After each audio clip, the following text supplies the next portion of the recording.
Hello, humans of the world. It is me, Ellie Krug, talking to you from the bunker at AM 950. You are listening to Ellie 2.0 Radio. I am thrilled to be talking to you on this lovely Saturday. We are into full autumn mode here in Minnesota. Wonderful, wonderful, cool sleeping weather, although last night, quite the big storm, with the hint of color in our forests.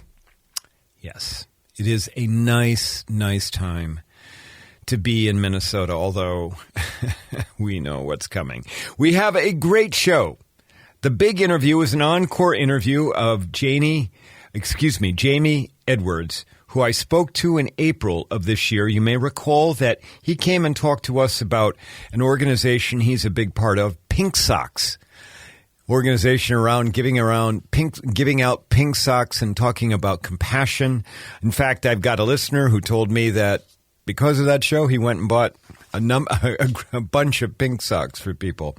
In my C block, I will share about my experience in talking to a Metro church just this week about what it means to be LGBTQ. But let's begin by going back to this season of fall. Here in the Midwest, it will soon be time to harvest the millions of acres of corn and soybeans planted in the spring. Parenthetically, I took Jack, my golden retriever puppy, to a puppy daycare yesterday, and the daycare is way out in rural Minnesota, in the middle of what are now golden soybean fields. And as far as you could see, it was just golden. It was a brilliant sight, and it so warmed my heart, reminding me that humans are so incredibly tied to the land. And it is the land that feeds us. So it only seems fitting that today, at the start of harvest season, I talk about an idealist who is largely credited with helping to feed the world. That idealist, Norman Borlaug, helped to engineer crop seeds that would drastically increase yields and production across the world. Who is Norm Borlaug, our featured idealist? Well, first, he has both Iowa and Minnesota roots. He was born in Cresco, Iowa, and long attended the University of Minnesota, earning his bachelor's, master's, and Ph.D. at the U. In fact, Norman Borlaug met his wife. They would be married nearly 70 years before she died before him. While Norm Borlaug was waiting tables at a Dinkytown restaurant. For those not in Minnesota, Dinkytown is an enclave of funky brick and wooden buildings, although the modern construction is coming in and taking away a lot of that character. But in its day, it was bars, restaurants, and record stores. Bob Dylan, in fact, first performed in Dinkytown. Norman Borlaug's idealism appears to have been shaped by two events in the early 1930s. First, coming from a family with no resources, he had to pause his education at times to earn money. And in 1935, he ended up working with the Civilian Conservation Corps, the CCC. Remember, one of FDR's New Deal entities. I bet you didn't even know you'd be hearing me talk about FDR, did you? Which had Norm Borlaug working with unemployed people on various federal projects. Many of those people were on the brink of starvation, at least before they started working for the government. Borlaug would later recount, quote, "I saw how food changed them. All of this left scars on me," unquote. The second watershed event in Norman Borlaug's life was that he attended a lecture at the University of Minnesota about how parasitic fungus in plants destroyed crops and yields. Up until then, Borlaug had intended to go into forest pathology. But that lecture at the U, while he was still an undergrad, that lecture prompted Borlaug to go into plant pathology, how crops thrive or die depending on weather, insects, or whatever. Eventually, this led Borlaug, after he graduated from the U, The University of Minnesota. Sorry, that's shorthand for Minnesotans know what I'm talking about, but the world doesn't. After Norman Borlaug graduated from the University of Minnesota, he went and lived in Mexico, where, with funding from an American foundation, Borlaug worked with others to combat fungus in wheat. That fungus is called rust, but the rust didn't affect every wheat plant. And over the course of 10 years, Borlaug and his team bred what's called wheat cultivators that amounted to 6,000 individual crossings of wheat. So you take the healthy plants, you get the seeds from those plants, and then you plant them, and then you have more healthy plants, and on and on and on until you have very hardy plants. Eventually, if you do it right and you've got the seeds, and they can become the dominant wheat plant. Norman Borlaug also worked to cultivate dwarf wheat, so shorter wheat that has thicker stems, which allows for supporting larger seed heads. I know you're getting a whole lot more about planting than I thought I'd give you, but the more the wheat seeds that are on the head of a wheat plant, the more wheat production you get. Ultimately, all of this worked, down in Mexico. In less than 20 years, Borlaug's team had increased Mexico's wheat harvest sixfold. The 1963 wheat harvest was 6 times larger than Mexico's wheat harvest in 1944. In fact, by 1963, Mexico was self-sufficient in wheat production and had become a net exporter of wheat. Wow. Soon, Borlaug had shifted his focus to Asia. In the mid-1960s, India, which we all know is the world's second most populous country, was unable to feed its people.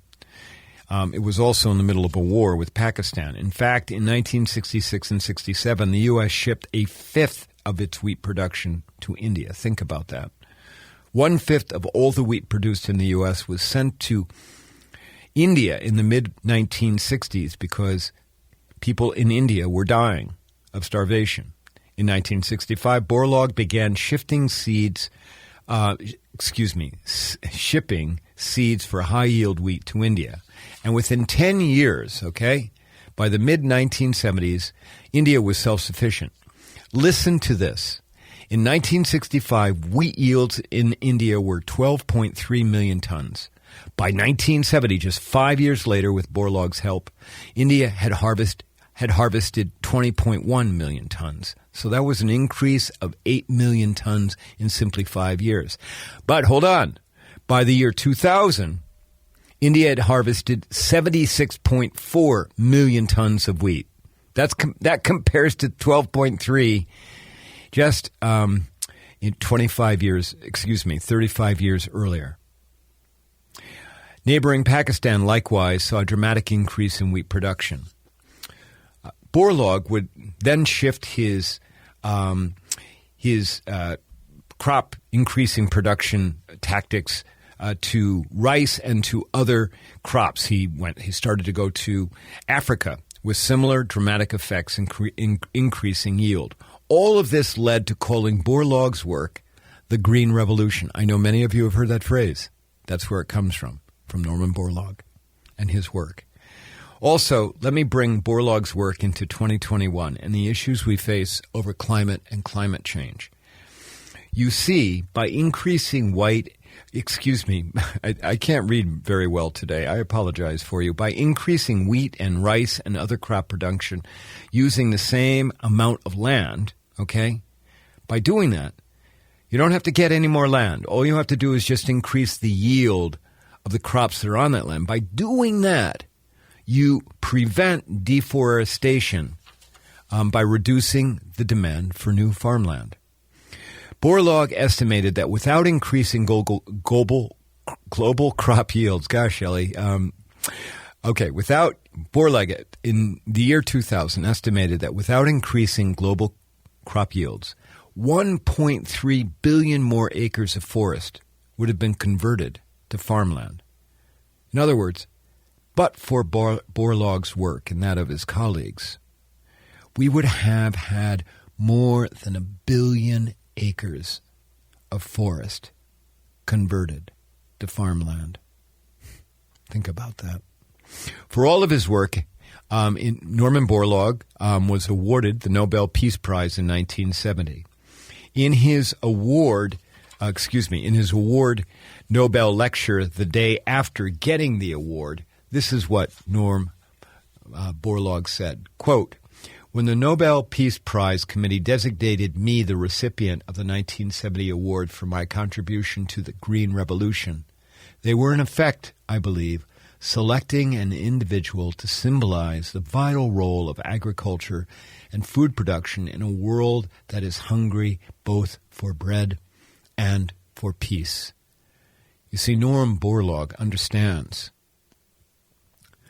that being able to have full stomachs is one of the ways that you get peace.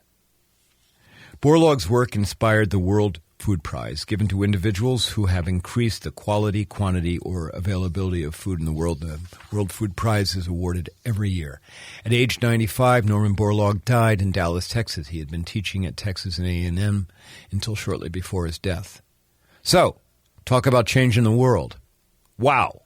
Norman Borlaug, idealist to the nth degree, and someone whom both Iowa and Minnesota can be proud of. Next, you're going to get the big encore interview of Jamie Edwards of Pink Socks. You will like it because people really liked it when it aired the first time. And then I'll see you on the other end on the C Block. Thanks a lot. If you like what you hear, visit my website at elliekrug.com. Bye. And then I think about my fear of motion. Hello, this is Ellie Krug from Ellie 2.0 Radio on Saturdays at 10 a.m. Many listeners know that I train on human inclusivity and on how to be welcoming to diverse humans. Today, organizations of all sizes find that they need to train team members on equity and dismantling racism. I can do that. Many say that my trainings change how they see the world. And now I'm doing all of my work online, so everyone can attend regardless of where you're located. For more information, go to elliekrug.com. Thank you. I look forward to hearing from you.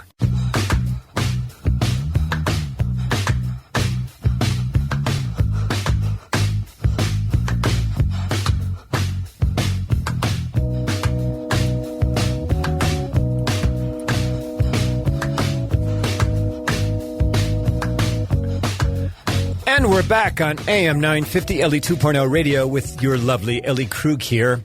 Okay, so, go Google Stephen Donziger, and you'll get everything you need out of Wikipedia on that. And stay tuned, okay? As I said, May 10th supposedly will be the trial, and there you go. But so Stephen Donziger, an idealist who's paying a price.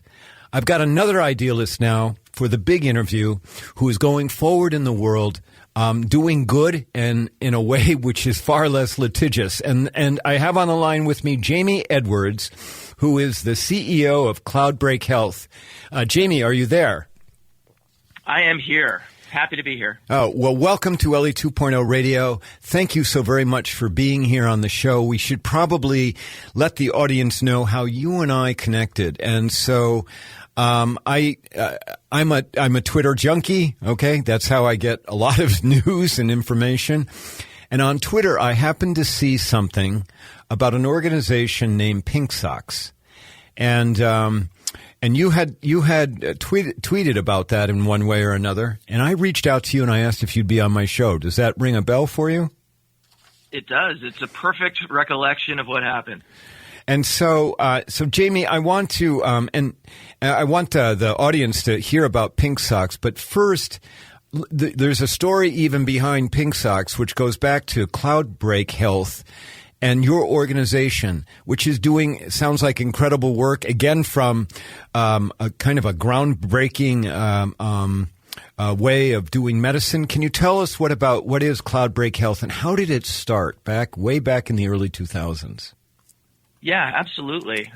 So Cloudbreak Health is a unified telemedicine company that uses digital health tools to help resolve healthcare disparities and address social determinants of health. And so what basically all that means is we are trying to use technology to level the playing field for underserved communities And these patients who typically find our healthcare system challenging. And it originally started in 2003 by a gentleman named Andy Panos. And Andy had made a trip to Mexico. His family was in a car accident. No one spoke Spanish, and a host of problems ensued that impacted him in such a fundamental way that he came back to the United States and said, if this is happening, if it happened to me in Mexico, in a diverse country like the United States, it's got to be happening every day. And so he ended up doing some research in his hometown of Columbus, Ohio. And what most people don't realize, in Ellie, I'll ask you, like, how many different languages do you think are spoken in Columbus, Ohio? I would guess maybe 50 to 70. 126. Ah, okay. Right? 126 different languages are spoken in, many cities around the country. And in Columbus, people will be like, oh, the number one language has to be Spanish. Well, it's not. It's Somali. And so as he dug into this problem, he realized that these patients are generally challenged in navigating the healthcare system. They're 3 times as likely to encounter harm, and their length of stays are all longer because you need to have these interpreters at the point of care in order to empower these patients to take control of their care and empower a doctor to make the right diagnosis. Communication is the number one diagnostic tool that these doctors have. And so over time, Andy started building the company, and I got involved because it was a distressed asset back in 2007, 2008. And so I stepped in to help, kind of save the business, put it on a new track, and to help it become what Andy always envisioned it to be. And so Andy and I partnered together. I took over the CEO role. He took over, he ended up staying on as COO. And we built the business from, 30,000 of revenue a month to something today that's over $30 million plus of revenue, and to something that's in 1,800 hospitals performing over 100,000 encounters a month. The lion's share is bringing these language interpreters to the point of care for LEP and deaf patients, but we've started to branch out to do other things like telestroke, telepsychiatry, and become a unified telemedicine platform that brings services into communities that need them.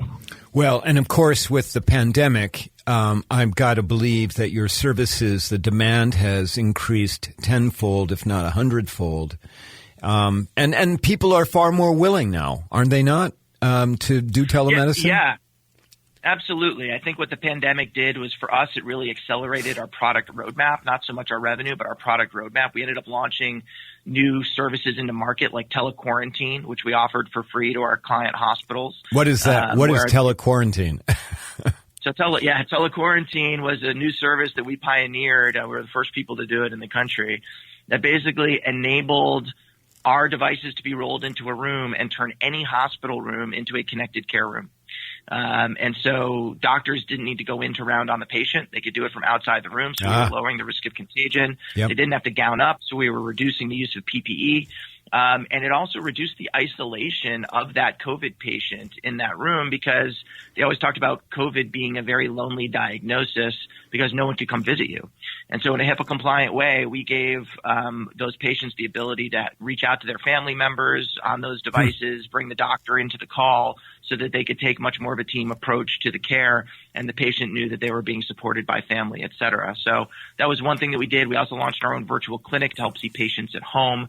And both of those are kind of newer areas for us, but have proven to really move the needle in market and support what our mission is, which is to humanize healthcare. And for us, that's about really creating what is a better patient encounter, where the patient is treated not like a object, but like a person, where the provider is not treated like a consumable, but like a trusted coach. I'm loving it. And Jamie, I'm going to throw a curveball at you, okay? But and maybe a bug in your ear, all right? You're aware, I'm transgender.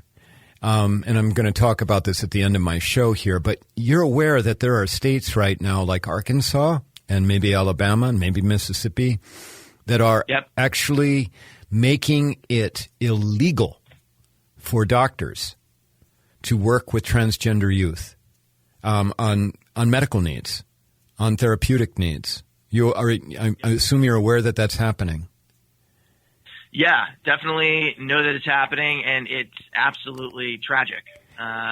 We take a lot of pride in our diversity, equity, and inclusion initiatives. You've probably seen some of the stuff that we've been doing on LinkedIn. And everybody, Ellie, deserves access to care and to high quality health care at that. And we really need to – I know there have been some companies that have come up recently who are really focused on the, transgender and LGBTQ space. And I think that is nothing but wonderful for the industry, and we need to see more of it. Yeah, I'm just wondering whether your company could do telemedicine for those families that are going to lose their health care, their health providers in Arkansas, since you're not located in Arkansas. I mean, our platform could absolutely be used to do it. What we are not, is a technology-enabled medical group, so we don't have our own doctors, but we do have a physician network of other physicians that we don't employ, that we plug people into. So if you can help us, plug into the right people, we're happy to help step in and solve that issue. Well, let's maybe have that conversation off air, okay? And so, sure, because I may very well be able to do that for you. Okay. Look at my clock. Jamie, we're going to end the first segment here, but when we come back, I want to talk with you about Pink Socks, okay? Because my audience absolutely needs to hear about this organization. All right? Sounds good. Looking forward to it. Okay, audience, we've been speaking with Jamie Edwards, who is the CEO of Cloudbreak Health. When we come back, we're going to talk with him. He's a board member of Pink Socks, and you're going to just love this organization when we talk about it. We'll be back in a second. Thanks.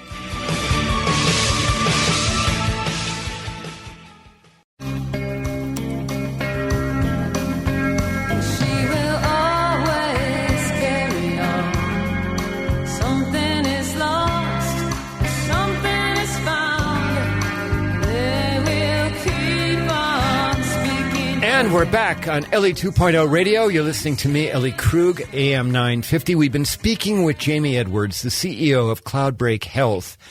But now we're going to talk about his role as a board member of an organization named Pink Socks. Jamie, will you please, I take great delight in asking you this, tell my audience about Pink Socks. What is it?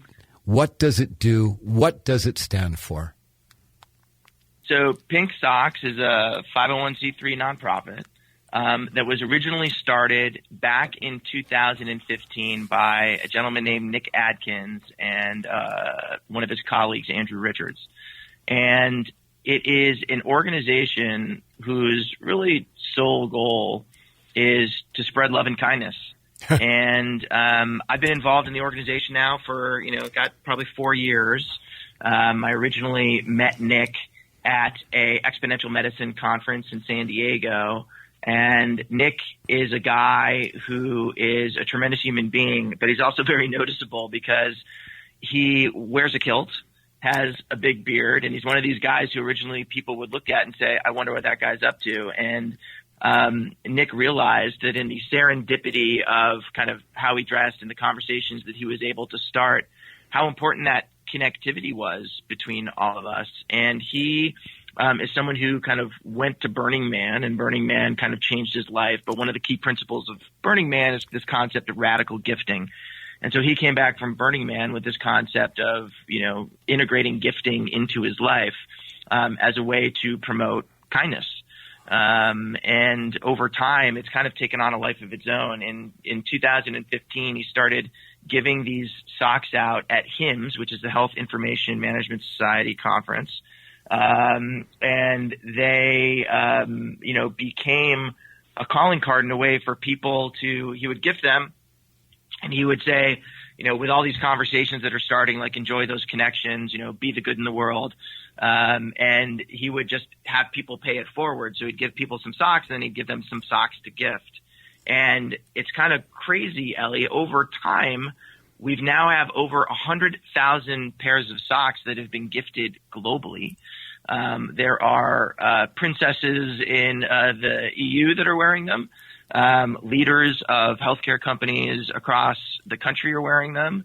And the most recent chapter of Pink Socks has been in schools. And there are currently 25 schools in 9 states who are part of what we call the Pink Socks tribe. And every person in the school is gifted a pair of socks. And these students are now all part of like a kindness curriculum that has been developed. And it was kind of like the serendipity of not knowing where this was going to take us and having it kind of end up here. But it's really been a wonderfully gratifying movement to be a part of. And I couldn't be prouder of the work that's being done. Well, and these literally are pink socks. I mean, they're like kind of hot pink socks. And do they have mustaches on them? They have mustaches on them, which I think was a kind of archetype of the original socks that Nick gave out, which became very noticeable. But yeah, you notice the color, you notice those. There's also a puzzle piece on there, which is kind of, the connectivity of how we all fit together. And that was those were kind of a recent addition to the socks that Nick has made as part of the messaging. Okay. Well, and Jamie, it is just so, it's so fundamental. An organization about kindness, about, being good to each other, about empathy and love. I mean, this is like right up Ellie Krug's alley for sure with the work that I do. But it's work that is so needed. But now, because, we, and I know you know this, we are a society of storytellers and story listeners. That is how we learn. Will you tell my audience, please, the story of Mrs. Blancas and her fifth grade class in El Paso? Absolutely. So as we all know, certain things go viral on Twitter and unfortunately in social media. And unfortunately, it's usually the negative stuff that appeals to our fight or flight mechanism as human beings. For some reason, tragedy spreads like wildfire. But on occasion, good news spreads like wildfire, and the positive work that people do when they see it, it really impacts them, and they desire to share that story to make other people feel good. So what Miss Blancas did, she was a teacher. She teaches first grade at Dr. Sue Shook Elementary, school, which is in El Paso, Texas. And she posted a video of her first graders leaving the classroom and selecting, fist bump, high five, or whatever type of greeting or, farewell that they wanted to give her. And it's one of these things where every student had their own customized one, and she remembered everyone to the T, right? Right. And you could just see how the hugs that were shared really helped set the tone for the day and, created this connection. Like we all crave touch, right, as human beings, but showed these students that there was a place that they were safe and really belonged. So one of the members of the tribe, Larry Joya, who lives in Pittsburgh, gifted Miss Blancas's her pink socks. And, the tweet that went out, started to catch fire, if you will. And then more pink socks were gifted to her class. And then as people started to see this happening, and Miss Blancas helped pioneer what is a kindness curriculum that they use at the school, and that is now starting to be used throughout that whole school system.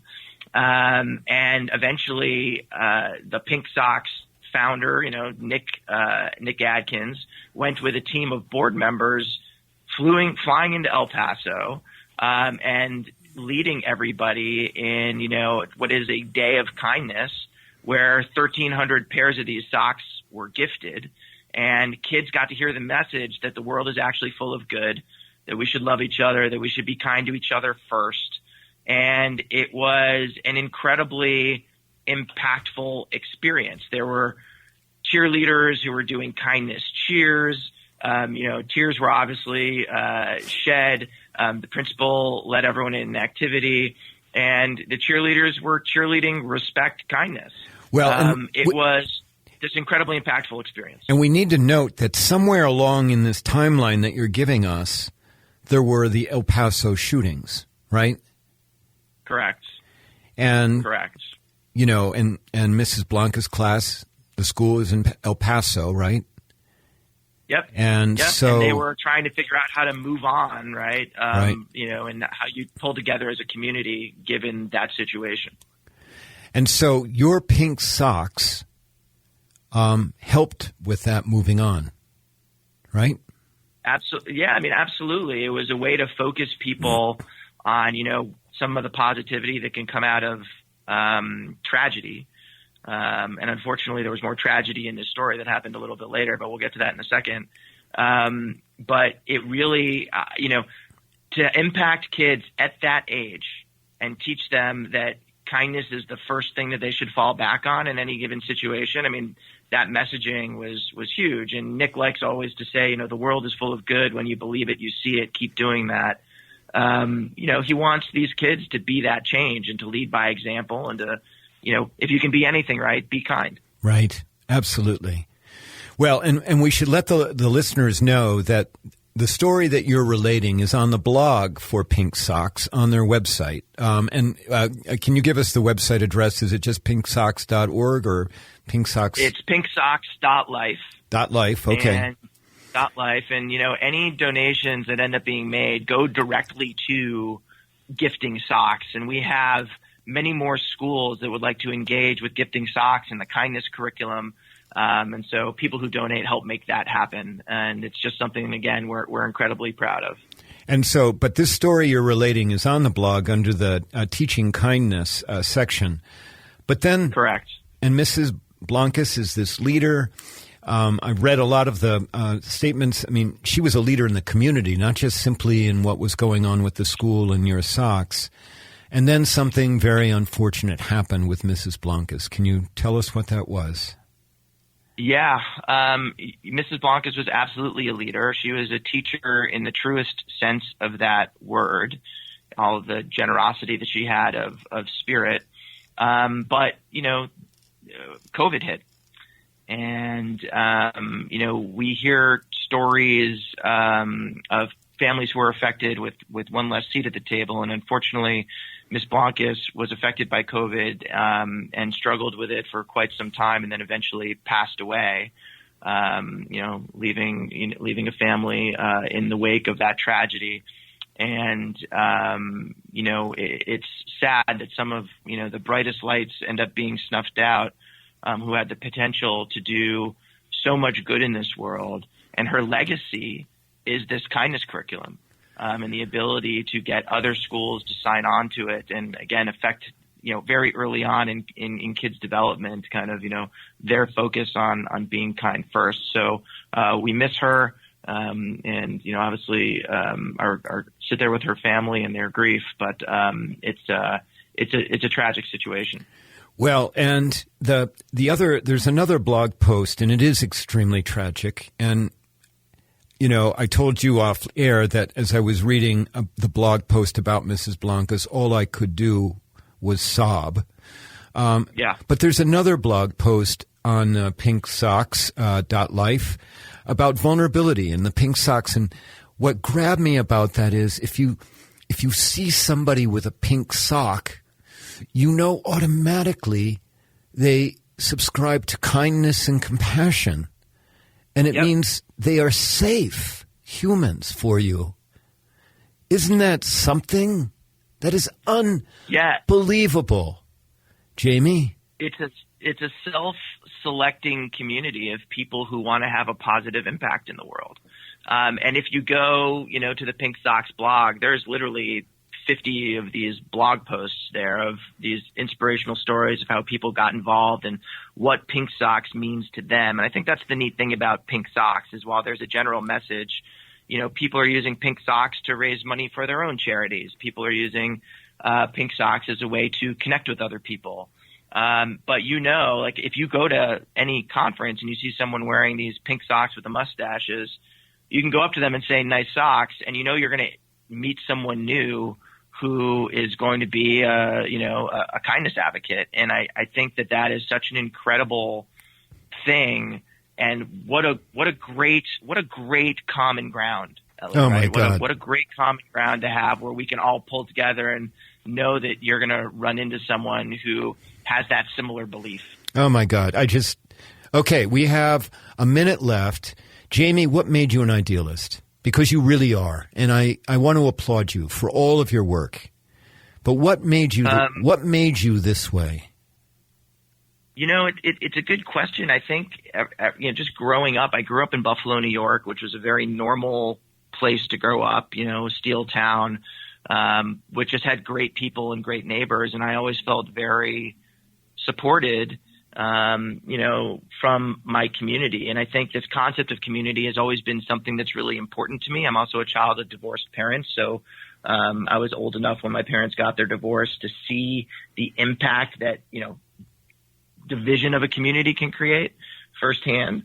And so I've always been about creating community. And I think if you're going to create community, you've got to be an idealist. Like this is about trying to create a better world for everybody. And, it's like during COVID, for a part of it, I was actually very emboldened. I was like, look, the world has given up trillions of dollars of GDP to lock arms around these issues. And maybe we're not all talking about each other as different races and different nations and different needs. We're like one human race.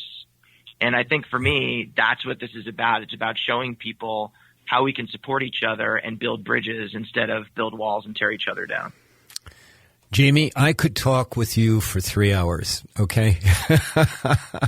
Idealist to idealist, because I don't think we would run out of anything to talk about. But unfortunately, we've come to the end of the time that we have together. I just want to thank you for being on Ellie 2.0 Radio. And again, I applaud you for all the work that you're doing in the world. Thank you. Thank you. And for anyone that wants to kind of engage in the discussion with us, Ellie, obviously they can do that on Twitter. I'm at Jamie Edwards. I love engaging these types of discussions. And, I'm super, super grateful for this opportunity. Oh, that's just great. And it's spelled Jamey, right?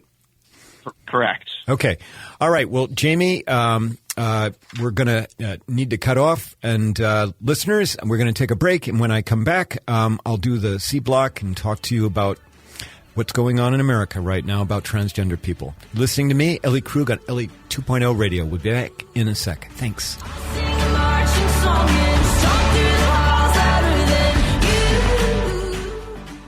Hello, this is Ellie Krug from Ellie 2.0 Radio on Saturdays at 10 a.m. Many listeners know that I train on human inclusivity and on how to be welcoming to diverse humans. Today, organizations of all sizes find that they need to train team members on equity and dismantling racism. I can do that.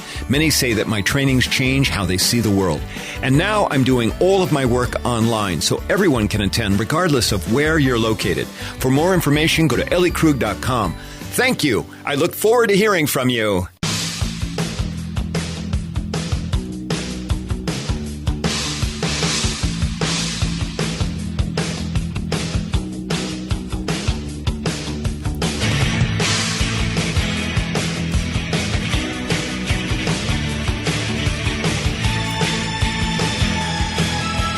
And we're back. Ellie 2.0 Radio, Ellie Krug here on lovely AM 950. I hope you really enjoyed that reprised interview of Jamie Edwards, because Pink Socks, what a great concept, a great idea, a bunch of idealism going there. Okay, C Block here. This is where we talk about my idealism, the work that I do. And slowly I've been doing more live events, although it looks like that's going to that's going to be really, really limited going forward. But on Monday, I spoke to a church in the larger metro area here in the Twin Cities. And it was the kind of the ladies auxiliary. That's a really bad phrase, Ellie. It was the women of the church. I think that's a better phrase, that had asked me to come speak. And they wanted me to come and talk about what it meant to be LGBTQ. And then they wanted me to facilitate a conversation as well. And I said, sure, I'd be happy to come. It was a stormy Monday night, but we had about 35 people in the audience. Most of them, I would guess, most of the people, for the most part, it was all women, although there were a couple of male-appearing humans there. But I don't think anybody in the audience was younger than 60, and maybe somewhere up into their late 70s, early 80s. But you know what? It was a very welcoming group. It was, I think, the very first time most of them had ever met a transgender human in real life. But interestingly, now when I gave a talk, it's how to be welcoming to what it meant to be LGBTQ. But whenever I do that kind of talk, I take a poll at the beginning. And I always want to know if people believe being LGBTQ is a choice or not. And it's a very simple poll. And so when we do it online, it's easy to do it online. But without doing it online, then I had everybody shut their eyes, and I asked them, who here, raise your hand if you believe that being LGBTQ is not a choice. Put your hand down, raise your hand if you believe it is a choice. Or third part of that is raise your hand if you're uncertain about it. Interestingly, out of the 35, the vast majority, we're talking like 90% of them, didn't believe that being LGBTQ is a choice. We had a couple of people that did and a couple of people that were uncertain. But the vast majority didn't believe that it was a choice. I thought that was, talk about progress, everyone. But part of the thing that I did talk about was, that the view of the world as it relates to LGBTQ people, but particularly trans people, is that it is a choice. And that's why there is so much marginalization in the world. So I have this exercise where I go around, because I have a saying, everyone, that, human authenticity will not leave you alone until you listen to it. But authenticity shows up not only around sexuality or gender, it shows up, whether you're, a fisher person or whether you're a hiker or whether you're a writer or a crafter from Michael's. Michael's is your second home. But so I went through the audience and I asked who my writers were, but particularly I asked, who are my singers? And a woman raised her hand and I said, well, will you work with me here a little bit? And I said to her, I want you to imagine that you can never, ever again sing a single note, ever again. And turns out that not only is she, involved with the choir at the church, but she is a music teacher. And when I said to her, never again a single note, her facial expression changed. She crossed her arms and she got indignant. Well, I can't do that.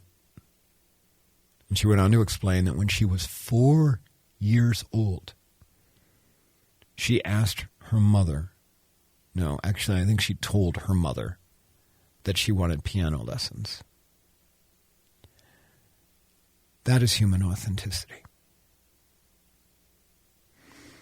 And she was a really great sport, but she made my point when she became indignant and said, no, I can't do that. I can't not sing. That's just like for LGBTQ people, we can't not be ourselves. I will tell you, the audience there was extremely welcoming. They were extremely open. And I asked everyone to raise their hands of who had LGBTQ people in their life, and the vast majority of these people did. But they also, one or two, expressed that they were afraid to share within the church that they had somebody LGBTQ in their life for fear of being judged. And I urged them not to be afraid. So, there you go. The work of Ellie Krug, idealist, trying to change the world with older women at a church. I'm trying, everyone. I am. Okay, that wraps up another show. I got to give a big thanks to my producer, Brett Johnson. Brett, it's always great to work with you. You are quite the consummate pro. And listeners, please, I'm hearing more and more people that like to listen to this podcast. Please share about it, even though sometimes I can't read my own words and I stumble over things and get tongue-tied. Hopefully you know I am trying here, trying my best to make the world better. You go out and do that as well. I'll talk to you next week. Thanks. Bye-bye.